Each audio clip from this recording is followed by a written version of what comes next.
La guerra también influyó en la cultura y el entretenimiento. La propaganda se convirtió en una herramienta poderosa para los gobiernos. Utilizan carteles, películas y música para elevar la moral y el apoyo a la guerra. Las películas de Charlie Chaplin, Shoulder Arms, de 1918, utilizan el humor para abordar las experiencias de la guerra. La música popular refleja el estado de ánimo de la época. Canciones como Over There de George H. Cohen apoyaron los esfuerzos bélicos. El conflicto también cambió la forma en que las personas recibían noticias. Los proveedores de periódicos actualizaban regularmente desde el frente. Este flujo constante de información mantenía la guerra en la mente de la gente. Esto también plantea preguntas sobre la censura y la fiabilidad de las fuentes de noticias. La guerra tuvo un profundo impacto tecnológico en la sociedad. Las familias vivían con una preocupación constante por sus seres queridos que luchaban en el extranjero. Las comunidades se unieron para apoyarse mutuamente durante tiempos difíciles. Los gobiernos introdujeron nuevos impuestos y vendieron bonos de guerra para financiar el conflicto.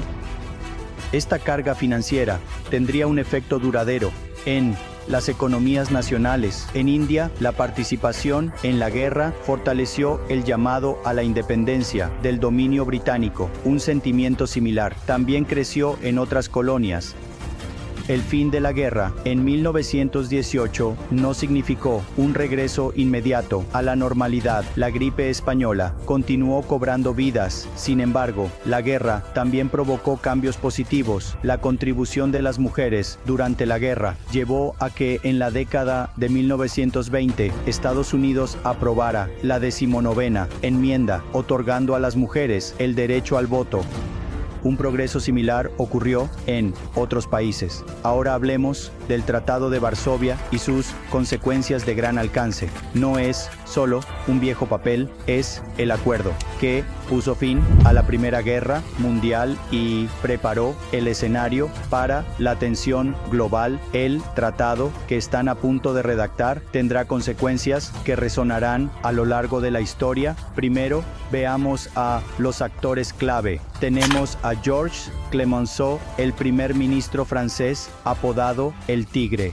Luego está un primer ministro británico, David Lloyd George, tratando de equilibrar el castigo, y no olvidemos al presidente de EU, Woodrow Wilson, con la esperanza de una paz duradera.